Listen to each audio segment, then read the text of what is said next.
ಈಗ ನಾನು ಅದನ್ನು ಮೆನ್ಷನ್ ಮಾಡಿದೆ, ನಾನು 1.5 ಕೋಟಿ ಲಾಸ್ ಆಗಿದ್ದೆ, ಅದು ನನ್ನ ಪ್ಯಾಷನ್, ನಾನು ಅರ್ನ್ ಮಾಡ್ತೀನಿ ಅನ್ನೋದು ಒಂದು ಪ್ಯಾಷನ್.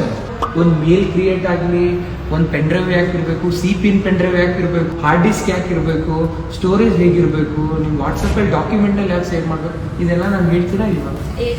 ಯಾಕೆ ಮೇಡಮ್ ಇಷ್ಟೆಲ್ಲ ಇಂಪಾರ್ಟೆಂಟ್? ಅದರಿಂದನೇ ಅಲ್ವಾ ಸರ್ ಇಷ್ಟೊಂದು ಲೇಟ್ ಆಗಿದ್ದು.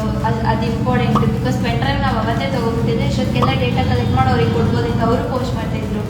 ಇವಾಗಿಲ್ಲ, ಸೊ ಅದಕ್ಕೆ ಇಷ್ಟೊಂದೆಲ್ಲ ಆಗಿದ್ದು, ಅದಕ್ಕೆ ಅದು ಅಷ್ಟೊಂದು ಇಂಪಾರ್ಟೆಂಟ್. ಎಸ್, ಒಂದೊಂದು ಸ್ಮಾಲ್ ಇಂಪಾರ್ಟೆಂಟ್ ಆಗುತ್ತೆ. ನಾವು ಇವಾಗ ಡೇಟಾನ ಡಿಲೇ ಆಗಿ ಕೊಟ್ವಿ, ಮತ್ತು ಆರ್ಗ್ಯೂ ಆಗ್ತು, ಮತ್ತು ಇಲ್ಲಿ ಬಜೆಟಲ್ಲಿ ಕನೆಕ್ಟ್ ಆಗಲಿಲ್ಲ, ಅವ್ರಿಗೂ ಗೊತ್ತಾಗಿಲ್ಲ, ನಾನು ಅವ್ರಿಗೆ ಕನೆಕ್ಟ್ ಮಾಡಿದ ರೀತಿ ಅವ್ರಿಗೆ ಅನಿಸ್ತಿಲ್ಲ, ಮತ್ತು ಕನ್ಕ್ಲೂಷನ್ ಇವಾಗ ನಾವೆಲ್ಲ ಮಾತಾಡಿದಾಗ ಕನ್ಕ್ಲೂಷನ್ ಸಿಕ್ಕಿದೆಯಾ ನಿಮಗೆ?